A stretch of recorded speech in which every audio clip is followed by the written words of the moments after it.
Hello बच्चों, Manoj Gupta academy में आपका स्वागत है। इस चैनल को सब्सक्राइब कीजिए, लाइक कीजिए और अपने फ्रेंड्स के साथ शेयर कीजिए। बच्चों, आज हम इतिहास पाठ 5 शिक्षा की विकास यात्रा यह पाठ पढ़ने वाले हैं। अच्छा बच्चों, तुम्हें अगर शिक्षा प्राप्त करना है तो आप लोग कहाँ जाते हो? स्कूल में। Very good. और शिक्षा का साधन कौन कौन से हैं? पेन, कॉपी, है ना? ये सब शिक्षा के किताब, पुस्तकें सब क्या है? शिक्षा के साधन है। इस पाठ में हम शिक्षा की जो विकास यात्रा उसके बारे में पढ़ने वाले हैं। इस पाठ में भारतीय शिक्षा व्यवस्था के प्रमुख चरण और योजनाओं का संक्षेप में समीक्षा करेंगे। इसमें हम प्राथमिक, माध्यमिक और उच्च माध्यमिक इस पर भी विचार किया गया है। साथ ही भारत के कुछ प्रतिनिधि क्षेत्र के अनुसंधान संस्था, जहाँ पे खोज वगैरह सुधार वगैरह होती है, अनुसंधान संस्थाओं की समीक्षा की गई। इसके आधार पर हम पूरे देश की शिक्षा व्यवस्था के बारे में हम कल्पना कर सकते हैं। बच्चों, भारत में शिक्षा की जो समस्या है बहुत ही जटिल यानी बहुत ही उलझा हुआ और गंभीर है। इसका अनुभव हम स्वतंत्र भारत में वर्ष 1951 में हुई प्रथम जनगणना द्वारा हुआ। जब पहली बार हमारे भारत स्वतंत्र हुआ, स्वतंत्र होने के बाद जब पहली बार जनगणना हुई तो उसमें हमको पता चला प्रथम जनगणना के समय साक्षरता का परिमाण बहुत कम था, 17% ही सिर्फ था। यह जो परिमाण है धीरे धीरे बढ़ता गया। देखो यहाँ पे तालिका दी गई है, जनगणना वर्ष और साक्षरता। 1971 में जनगणना 17 से बढ़कर 34% हो गया, यानी यहाँ पे 51 है, यहाँ पे 71 है। 20 सालों में 34% हुआ, 17 दूनी 34। उसके बाद वर्ष 1981 यानी 10 साल बाद फिर गणना हुई तो बढ़कर 43% हुई। 1991 में फिर से जनगणना हुई तो उस समय साक्षरता का प्रतिशत 52% हुआ और 2000 में यह साक्षरता दर बढ़ के 64% हो गई। इस परिमाण को बढ़ाना भारत सरकार के लिए भारत सरकार के सामने जो है बहुत बड़ी चुनौती थी। इस चुनौती का सामना करने के लिए सरकार ने बहुत सारी उपाय योजनाएं की थी। प्राथमिक शिक्षा जैसे पहली से लेके 5वीं या 7वीं तक प्राथमिक शिक्षा होती है, उसको प्राथमिक शिक्षा कहा जाता है। 6 से लेकर 14 वर्ष के आयु वर्ग के विद्यार्थियों को जो शिक्षा प्रदान की जाती है उसे प्राथमिक शिक्षा कहते हैं। जैसे 8वीं तक तुम लोग पढ़ लेते हो ना, तो उसको प्राथमिक शिक्षा कहा जाता है। वर्ष 1988 में केंद्र सरकार ने प्राथमिक शिक्षा का प्रसार करने, शैक्षिक स्तर पर सुधार लाने के लिए खड़िया श्याम पट नाम की योजना प्रारंभ की। देखो बच्चों, ऊपर जो दिया गया है प्राथमिक शिक्षा है, छोटे बच्चे लोग पढ़ रहे हैं, इसको प्राथमिक शिक्षा कहा जाता है। और खड़िया श्याम पट, खड़िया का मतलब होता है चौक और श्याम पट का मतलब होता है ब्लैक बोर्ड। तो खड़िया श्याम पट योजना चलाई गई। इस योजना को ऑपरेशन ब्लैक बोर्ड भी कहा जाता है, इस नाम से प्रसिद्ध है ये योजना। विद्यालयों के स्तर में सुधार लाना, शिक्षा का न्यूनतम यानी थोड़ी से थोड़ी जो जरूरत है, छोटी से छोटी जरूरतों की आवश्यकताओं की पूर्ति करना। कक्षा में कम से कम 2 सुव्यवस्थित कमरा होना, जैसे पढ़ने के लिए विद्यालय में अलग अलग कक्षा होती है ना, उस तरह से 2 कमरे होना। स्वच्छता गृह यानी शौचालय होना। 2 शिक्षकों में से 1 महिला अध्यापिका होना चाहिए, सिर्फ पुरुष ही नहीं होना चाहिए, स्कूल में 1 महिला अध्यापिका भी होनी चाहिए। श्याम पट मानचित्र, प्रयोगशाला सामग्री, देखो बच्चों नीचे दिया गया है प्रयोगशाला सामग्री, यह होना चाहिए ताकि बच्चे उसमें अपना कुछ न कुछ प्रयोग कर सके। छोटा सा एक पुस्तकालय होना चाहिए ताकि बच्चे और एक्स्ट्रा नॉलेज प्राप्त कर सके। मैदान, खेल सामग्री के लिए सरकार ने विद्यालयों को राशि उपलब्ध करा दी यानी उनको पैसा दिया ताकि ये सारी सुविधा अपने स्कूल में हो कर सके, ताकि बच्चों का विकास हो। इस योजना के कारण प्राथमिक शिक्षा व्यवस्था को गतिमान होने में सहायता प्राप्त हुई।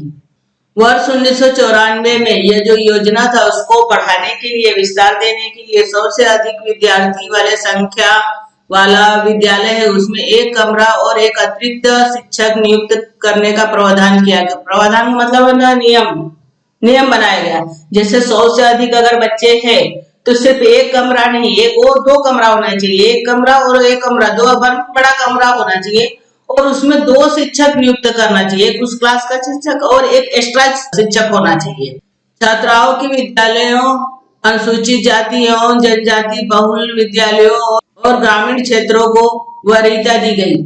यानी जो लड़कियां पढ़ने लिखने नहीं जाती थी तो लड़कियों के स्कूल, और जो निचली जाति के लोग रहते थे जैसे आदिवासी जनजाति, निचली जाति जैसे हरिजन वगैरह हो गए, उनके लिए स्कूल, और ग्रामीण क्षेत्र, जो ग्रामीण क्षेत्र में जो छोटे छोटे स्कूल है उनको प्राथमिकता दी गई। देखो बच्चों, यहाँ ग्रामीण क्षेत्र का स्कूल दिया गया है, बच्चे पेड़ के नीचे बैठ कर पढ़ रहे हैं। शिक्षकों की नियुक्तियों में 50% पदों पर महिलाओं की नियुक्ति करने का बंधन राज्य सरकार पर लगाया गया।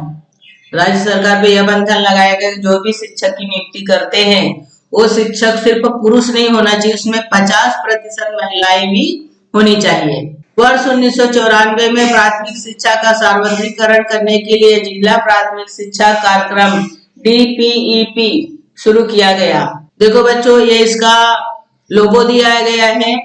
यह उपक्रम महाराष्ट्र सहित 7 राज्यों में शुरू हुआ। प्राथमिक विद्यालयों में विद्यार्थियों की 100% उपस्थिति, विद्यार्थियों में होने वाले रिसाव को रोकना, लड़कियों की पढ़ाई लिखाई, दिव्यांगों के लिए शिक्षा। यहाँ पे दिया गया कि प्राथमिक विद्यालय में बच्चों की उपस्थिति 100% होना चाहिए, इसलिए सर्व शिक्षा अभियान लागू किया गया। इसमें बच्चों को सारी सुविधाएं दी जाती है। बच्चों को खाने से लेके कपड़े से, कंपास, रेनकोट, ड्रेस, पुस्तक, नोटबुक, सारा चीज दिया जाता है ताकि बच्चे कम ना हो, सारे बच्चे साक्षर हो। उसके अलावा बच्चे अगर कम होते हैं तो रिसाव को रोकना। रिसाव मतलब धीरे धीरे बच्चे किसी कारण वजह से छोड़ देते तो कारण को जानना, क्यों जा रहे तो कारण का निवारण करना। लड़कियों की पढ़ाई लिखाई, जैसे लड़कियां काम वगैरह करने लगती है तो लड़कियों को भी पढ़ाई लिखाई पे ध्यान देना ताकि लड़कियां स्कूल ना छोड़े, आगे की पढ़ाई जारी रखें। दिव्यांगों के लिए शिक्षा, दिव्यांग यानी जो विकलांग लोग होते हैं, जैसे आंख से दिखाई नहीं देता है, कितने लोग का हाथ पैर नहीं रहते हैं, तो ऐसे दिव्यांगों के लिए भी विशेष सुविधा उपलब्ध होनी चाहिए। देखो यहाँ पे चित्र दिया गया है, दिव्यांगों के लिए पाठशाला दिखाया गया है। और प्राथमिक शिक्षा पर अनुसंधान का मतलब होता है खोज करना और मूल्यांकन करना, क्या सही है, कितना गलत है, क्या उसमें और किया जाना चाहिए, उसकी जांच पड़ताल करना। वैकल्पिक शिक्षा का मतलब होता है जो हम चॉइस करते हैं, जैसे हमको क्या लेना है, कौन सा विषय लेना है, वैकल्पिक शिक्षा। उसके अलावा सामाजिक जागृति आदि उपक्रमों का इसमें समावेश था। विद्यार्थियों का उचित भरण पोषण हो, इसके लिए 1995 में मध्याह्न भोजन योजना भी शुरू किया गया। मध्याह्न जैसे मिड डे मील कहा जाता है, यानी जैसे बच्चों का रिसेस होता है तो उसमें उनको खाने की भी योजना शुरू किया गया ताकि बच्चों को पोषक आहार मिलता रहे। क्या आप जानते हैं महाराष्ट्र की वर्ष 1960 स्थापना होने के पश्चात सरकार ने संपूर्ण राज्य के लिए पहली कक्षा से 7वीं कक्षा तक का एक समान पाठ्यक्रम प्रारंभ करने का निर्णय किया। मतलब पहली से लेकर 7वीं तक जितने भी बच्चे हैं सबके लिए एक जैसा पाठ्यक्रम होना चाहिए, यह निर्णय लिया गया। मुंबई के यष्टी कॉलेज के प्राचार्य यानी प्रधानाध्यापक सैयद रऊफ ने पाठ्यक्रम का मसौदा तैयार करने का कार्य उनको सौंपा गया था। मसौदा मतलब क्या क्या नियम बनाना है, वो नियम बनाने का कार्य उनको सौंपा गया। क्या आप जानते हैं ताराबाई मोडक, देखो बच्चों यहाँ ताराबाई मोडक का चित्र दिया गया है। इन्होंने बोर्डी और कोसबाड़ में शैक्षिक कार्य का प्रारंभ मतलब शुरुआत किया। आदिवासी बच्चों के लिए उन्होंने आंगनवाड़ियां और प्रारंभिक कक्षाएं प्रारंभ किया। देखो बच्चों नीचे दिया गया है आंगनवाड़ी, बालवाड़ी को आंगनवाड़ी कहा जाता है। अपने प्रत्यक्ष कृति यानी खुद से वो कार्य करके शिक्षा, चरागा यानी जैसे जानवरों को चराने में गौशाला, तकनीकी और व्यावसायिक शिक्षा का प्रचार करने के लिए उन्होंने बहुत अधिक परिश्रम किए थे। दूसरा चित्र यहाँ पे दिया गया है अनुताई बाग का। अनुताई बाग ने ठाणे जिले के कोसबाड़ में आदिवासियों की उन्नति के लिए एक संस्था स्थापित की। आदिवासी मतलब जो जंगल में रहते हैं और जंगल से इकट्ठा की गई चीजों से अपना जीवन यापन करते हैं, उसे आदिवासी कहते हैं। यह संस्था कोसबाड़ परियोजना के रूप में विख्यात है। आदिवासियों की शिक्षा के लिए अनुदान विभाग ने पालना घर, बालवाड़ियां, प्राथमिक विद्यालय, प्रौढ़ शिक्षा केंद्र, बाल सेविका प्रशिक्षण महाविद्यालय आदि शैक्षिक संस्थान खोले गए। देखो बच्चों, यहाँ पे प्रौढ़ शिक्षा केंद्र दिखाया गया है नीचे। जैसे जो स्त्री पुरुष मान लो किसी कारण से अगर पढ़ाई या शिक्षा नहीं पूरी कर पाते, पढ़ने का उनको अवसर प्राप्त होता है, उसको प्रौढ़ शिक्षा जाकर शिक्षा प्राप्त करते हैं प्रौढ़ शिक्षा केंद्र। यानी माध्यमिक शिक्षा। भारत स्वतंत्र होने के पश्चात शिक्षा मंत्री मौलाना अब्दुल कलाम आजाद ने शिक्षा क्षेत्र में आमूलाग्र का मतलब होता है जड़ से परिवर्तन किया, यानी पूरी तरह से परिवर्तन करने का उन्होंने निश्चय किया। इसके लिए विश्वविद्यालय शिक्षा आयोग का गठन किया। इस आयोग ने माध्यमिक शिक्षा के संदर्भ में एक अलग से आयोग गठित किए जाने की सिफारिश की।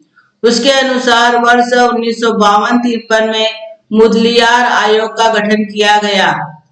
देखो बच्चों, यहाँ पे मुदलियार आयोग का गठन किया गया। यह गठन 1951 से 1953 में किया गया। उस समय भारत का शिक्षा का जो प्रतिरूप है, जिसको पैटर्न हम कहते हैं, 11वीं प्लस स्नातक के 4 वर्ष अथवा 11 प्लस 1 प्लस 3 था। बच्चों, यह शिक्षा का पैटर्न 11वीं करने के बाद 4 साल तक कॉलेज में जाते थे, यानी डिग्री प्राप्त करते थे, अथवा 11वीं पढ़ने के बाद 1 साल और पढ़ते थे, कॉलेज जाते थे, और 3 साल और पढ़ के फिर वो डिग्री प्राप्त करते थे। आयोग के कार्य। आयोग का मतलब होता है 4, 6, 10 जनों का मिला हुआ एक संगठन, जिसको आयोग कहते हैं। आयोग ने माध्यमिक शिक्षा पाठ्यक्रम, अध्यापन पद्धतियां आदि का अध्ययन कर अपनी सिफारिशें प्रस्तुत की। मतलब उन्होंने उसमें सिफारिश प्रस्तुत किया कि क्या किया जाए। इस आयोग ने उच्च माध्यमिक कक्षाओं की संकल्पना रखी। उच्च माध्यमिक मतलब 8वीं, 9वीं, 10वीं, 12वीं, ये उच्च माध्यमिक के अंदर आता है। परंतु उस संकल्पना को पूरे देश में कार्यान्वित करना कठिन हो गया। क्या आप जानते हो, महाराष्ट्र राज्य माध्यमिक और उच्च माध्यमिक शिक्षण मंडल, देखो बच्चों यहाँ पे इसका चित्र दिया गया है। ये एक संस्था है। इस संस्था की स्थापना 1 जनवरी 1966 को पुणे में किया गया। इस मंडल द्वारा 10वीं और 12वीं कक्षाओं की सालांत परीक्षा ली जाती है। जो हमारा बोर्ड का एग्जाम होता है ना, यहाँ पर लिया जाता है। यहीं से फॉर्म वगैरह भरा जाता है। मंडल की ओर से शिक्षण संक्रमण पत्रिका का प्रकाशन भी किया जाता है। ये एक पत्रिका भी निकालती है जिसका नाम है शिक्षण संक्रमण। कोठारी आयोग। वर्ष 1964 में डॉक्टर D.S. कोठारी की अध्यक्षता में एक आयोग का गठन किया गया। यानी 4, 6, 10 मिलकर एक संगठन बना है, इसको आयोग कहा जाता है। देखो बच्चों, नीचे चित्र दिया गया है डॉक्टर D.S. कोठारी। इस आयोग के कामकाज में J.P. नाइक का उल्लेखनीय योगदान रहा। देखो यहाँ इनका भी चित्र दिया गया है। ये भी बहुत उसमें अच्छा काम किए थे। इस आयोग ने माध्यमिक और उच्च माध्यमिक और विश्वविद्यालयीन स्तर पर 10+2+3 यह पैटर्न जो है, इसकी सिफारिश इन्होंने की। 10वीं, उसके बाद +2 साल का 12वीं, उसके बाद 3 साल का डिग्री प्राप्त करते हैं ना, BA जिसको बोलते हैं, ये पैटर्न की उन्होंने सिफारिश की। यह व्यवस्था या पैटर्न वर्ष 1972 से लागू की गई।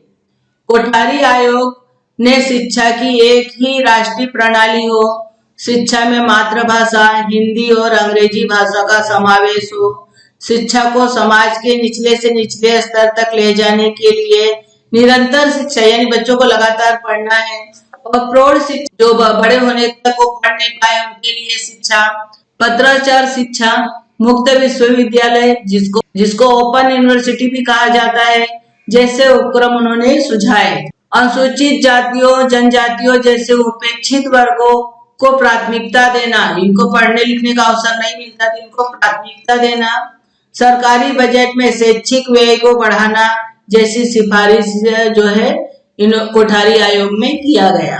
महाराष्ट्र राज्य ने वर्ष 1972 में 10+2+3 इस शैक्षिक संरचना को स्वीकार कर वर्ष 1975 में 10वीं कक्षा की प्रथम सालांत परीक्षाएं ली। कोठारी आयोग द्वारा सुझाए गए शिक्षा के उद्देश्य, यहाँ पे शिक्षा का उद्देश्य दिया गया है। सबसे पहला उद्देश्य शिक्षा का आधुनिकीकरण, यानी उसको फिर से नया से बनाना, नए रूप से इसको नई शिक्षा नीति को लाना। उसके बाद है सामाजिक और राष्ट्रीय एकात्मता, शिक्षा के कारण लोगों में सामाजिक और राष्ट्रीय एकात्मता उत्पन्न हो। तीसरा है सामाजिक और नैतिक आध्यात्मिक मूल्य बच्चों में आए और इन मूल्यों का संवर्धन हो, जैसे सच्चाई हो गया, दया हो गया, ईमानदारी होगी, ऐसे मूल्यों का संवर्धन करना। उसके अलावा शिक्षा और उत्पादकता, उसके अलावा है लोकतंत्र का संरक्षण और संवर्धन। उच्च शिक्षा, उच्च शिक्षा का मतलब होता है 12वीं के बाद का जो पढ़ाई होता है उसको उच्च शिक्षा कहा जाता है। स्वातंत्रोत्तर कालावधि में शिक्षा, स्वतंत्रता प्राप्ति के पश्चात वर्ष 1948 में केंद्र सरकार यानी भारत सरकार, केंद्र सरकार मतलब भारत सरकार ने डॉक्टर सर्वपल्ली राधाकृष्णन की अध्यक्षता में विश्वविद्यालय शिक्षा आयोग का गठन किया। आयोग ने वित्तीय अनुदान, वित्तीय का अनुदान मतलब पैसे के रूप में अनुदान, और विश्वविद्यालयों की गुणवत्ता और समन्वय बनाए रखने का कार्य उनको सौंपा गया। कार्य प्रणाली, आयोग ने पंचवर्षीय पद्धति को स्वीकार किया। विश्वविद्यालयों के अनुदानों को स्वीकृत कर उनका वितरण करने का कार्य आयोग ने सरकार की ओर से प्रारंभ किया। विश्वविद्यालय शिक्षा नियोजन, पाठ्यक्रमों में सूत्रबद्धता, शिक्षा द्वारा राष्ट्रीय आवश्यकताओं को प्राथमिकता देना, उच्च शिक्षा की विभिन्न योजनाएं तैयार कर उनका कार्यान्वयन करना यानी लागू करना जैसे उपक्रम चलाना इस आयोग का कार्य था। आयोग ने विश्वविद्यालय विकास परिषदों को गठित करना, जैसे 15वीं के बाद डिग्री लेने के बाद जो आगे की पढ़ाई करते हैं, जैसे एमए हो गया, पीएचडी होता है, उसको स्नातकोत्तर कहा जाता है। अध्यापन के लिए उन्नत अध्यापन केंद्र तथा नए विश्वविद्यालय स्थापित करना जैसे विषय में महत्वपूर्ण कार्य किया। भारत ने दूरदर्शन शुरू होने के पश्चात आयोग द्वारा कंट्री वाइड क्लासरूम कार्यक्रम दूरदर्शन पे प्रसारित किया गया। दूरदर्शन टीवी पे प्रसारित किया गया कंट्री वाइड क्लासरूम। क्या आप जानते हैं महाराष्ट्र में वर्ष 1965 में कला शिक्षा यानी चित्रकला जो होता है उस कला शिक्षा की नीति को तय करने, नीति यानी नियम को तय करने, उन नीतियों को कला संस्थानों द्वारा कार्यान्वित करने यानी लागू करने के लिए कला निदेशालय की स्थापना की, यानी चित्रकला को बढ़ावा देने के लिए कला निदेशालय को शुरुआत किया गया। विद्यालयीन स्तर पे यानी स्कूलों में ली जाने वाले जो ड्राइंग का ग्रेड परीक्षा होता है, इसका आयोजन का दायित्व इस विभाग ने स्वीकारा है। यानी ये जो निदेशालय है ये स्कूल में जाकर बच्चों को ड्राइंग ग्रेड की परीक्षा लेती, इसका आयोजन यह करती है। देखो बच्चों यहाँ पे बाल भारती का चित्र पुस्तक दिया गया है, नीचे बाल भारती का लोगो दिया गया है।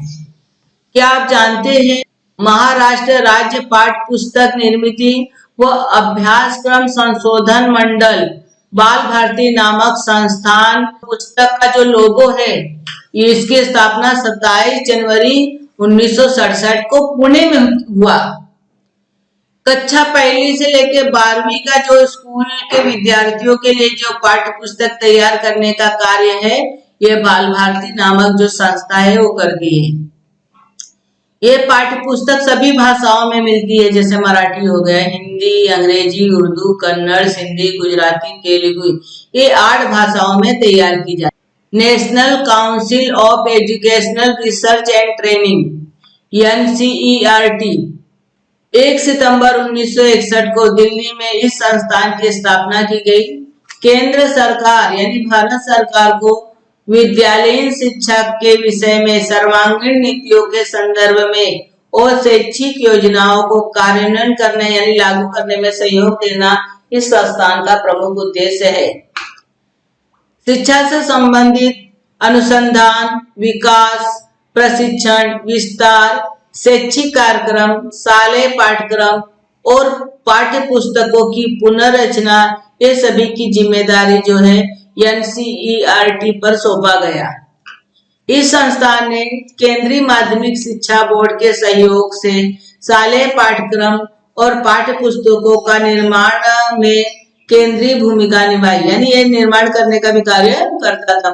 प्राथमिक और माध्यमिक शिक्षा के संदर्भ में एनसीईआरटी ने राज्य सरकार को सहयोग और मार्गदर्शन दिया। शिक्षकों के लिए मार्गदर्शिका, यानी कैसे कैसे स्कूल में पढ़ाना है, उसके अलावा कार्य पुस्तिकाएं, क्या क्या कार्य बच्चों से करवाना है और खुद करना है, अध्यापन पुस्तिकाएं, यानी खुद पढ़ना है, जो कैसे हमको पढ़ाना है बच्चों को, पुस्तिकाएं बनाना, अध्ययन अध्यापन तकनीकी के विकास करना, राष्ट्रीय स्तर पर प्रज्ञा शोध, यानी कौन बच्चे कितने बुद्धिमान है उसका परीक्षा लेना, इस सभी का आयोजन करने जैसे उपक्रम जो है इसमें चलाए गए। देखो बच्चों, यहाँ पे लोगो दिया गया है। एनसीईआरटी मतलब राष्ट्रीय स्तर पर और एससीईआरटी का मतलब राज्य स्तर पर अलग अलग संस्थाओं की स्थापना की गई। महाराष्ट्र के लिए महाराष्ट्र राज्य शैक्षणिक संशोधन तथा प्रशिक्षण परिषद एमएससीईआरटी यानी महाराष्ट्र स्टेट द्वारा यह संस्था की स्थापना की गई। यह स्थापना वर्ष 1984 में पुणे में किया गया। कुछ उद्देश्य थे इसमें, कुछ यहाँ पे उद्देश्य दिया गया है। प्राथमिक शिक्षा के जो स्तर है उसको ऊपर उठाना, शिक्षकों के लिए सेवांतर्गत प्रशिक्षण का आयोजन करना, पाठ्यक्रम तथा मूल्यांकन के संदर्भ में प्रशिक्षण देना, यानी कैसे कैसे उनको पढ़ाना है, कैसे कैसे उनको रिजल्ट वगैरह बनाना है, सारी जानकारी यह संस्था देती है। 10वीं और 12वीं कक्षाओं की परीक्षाओं के बाद विद्यार्थियों को कौन से वैषयिक पाठ्यक्रम चुनना, यानी 10वीं 12वीं के बाद वो कौन सा साइड लेना चाहते हैं, कॉमर्स, आर्ट, ये वैषयिक पाठ्यक्रम है, इसको चुनना, इसका विद्यार्थियों को मार्गदर्शन करना जैसे शैक्षिक कार्य संस्थान करता है। इस संस्थान को विद्या प्राधिकरण नाम से भी जाना जाता है। इस संस्थान द्वारा जीवन शिक्षण नामक नाम की पत्रिका का प्रकाशन भी किया जाता है। देखो बच्चों, यहाँ चित्र दिया गया है, एनसीईआरटी का दिया गया है चित्र, और नीचे जो दिया गया है एमएससीईआरटी का चित्र यहाँ पर दिया गया चित्र, यानी लोगो दिया गया। राष्ट्रीय शैक्षिक नीति 1986, इस नीति के अनुसार बदलते समाज की आवश्यकताओं को ध्यान में लेकर प्राथमिक, माध्यमिक और उच्च माध्यमिक शिक्षा में मौलिक परिवर्तन किए गए। जो मौलिक मतलब मुख्य परिवर्तन किए गए। इस नीति के अंतर्गत सभी राज्यों के लिए एक न्यूनतम राष्ट्रीय पाठ्यक्रम सुझाया गया। सभी के लिए एक न्यूनतम यानी कम से कम राष्ट्रीय पाठ्यक्रम सुझाया गया। इस नीति के अनुसार यह अपेक्षा की गई कि भारत के सभी विद्यार्थियों को एक समान शैक्षिक अवसर प्राप्त हो। ये इसलिए किया गया ताकि बच्चों को एक जैसा शिक्षा का अधिकार प्राप्त हो। प्रत्येक राज्य की अपनी सांस्कृतिक, भौगोलिक और ऐतिहासिक आवश्यकताओं के अनुसार राष्ट्रीय पाठ्यक्रम में लचीलापन लाने के लिए अवसर रखा है। यानी इसमें कभी अगर हम चाहते हैं तो उसमें थोड़ा बहुत बदलाव भी किया जा सकता है। लचीलापन का मतलब होता है आवश्यकता अनुसार उसमें बदलाव किया जा सकता है। राष्ट्रीय शैक्षिक नीति वर्ष 1986 का प्रभावशाली कार्यान्वयन होने के लिए राष्ट्रीय स्तर पर एक कृति कार्यक्रम तैयार किया गया। इस कृति कार्यक्रम पर आधारित प्राथमिक शिक्षा पाठ्यक्रम 1988 में तैयार किया गया। क्या आप जानते हैं क्षमताधिष्ठित प्राथमिक शिक्षा पाठ्यक्रम 1995? Doctor R S. दवे ने 1988 में प्राथमिक शिक्षा पाठ्यक्रम लागू किया। इसमें उन्होंने बच्चों की क्षमता के अनुसार पाठ्यक्रम बनाई। इसमें सिर्फ 3 विषय था। इन कक्षा के विद्यार्थियों की क्षमता के अनुसार पाठ्यक्रम का नियोजन किया गया। जैसे पहली में जो बच्चे पहली के कक्षा में पढ़ते हैं उसके जस्ट बाद में उसका जो सिलेबस होता है वो दूसरी कक्षा में रहता है, और दूसरी कक्षा के बाद जब तीसरी में पढ़ते हैं तो उसी के आधार पर सिलेबस बनाया जाता है ताकि बच्चों का विकास क्रमानुसार हो। उपग्रह का उपयोग वर्ष 1975 में शैक्षिक उद्देश्यों के लिए उपग्रह का उपयोग करने में भारत ने सफलता पाई। इसमें इसरो के वैज्ञानिक एकनाथ चिटनिस ने महत्वपूर्ण भूमिका निभाई। अहमदाबाद के स्पेस एप्लीकेशन सेंटर के अंतरिक्ष उपयोग केंद्र के मार्गदर्शन में शैक्षिक उद्देश्य के अंतर्गत साइट का प्रयोग किया गया। इसका full form satellite international television experiment था। यहीं से उपग्रह के माध्यम से शिक्षा प्रणाली अवधारणा आगे आई। इस उपक्रम के लिए अमेरिका ने भारत को सहयोग दिया था। इसी के माध्यम से ग्रामीण क्षेत्रों में गुणवत्तापूर्ण शिक्षा प्रदान करने की सुविधा उपलब्ध कराना संभव हुआ। बच्चों, इसमें सैटेलाइट द्वारा शिक्षा दिया जाने लगा। लोग इससे क्या हुआ कि जो ग्रामीण क्षेत्र के जो बच्चे हैं जिसके पास एक्स्ट्रा नॉलेज नहीं पहुंच पाता, तो उनको ये करना संभव हो गया। इस पाठ का अगला भाग हम नेक्स्ट वीडियो में देखेंगे।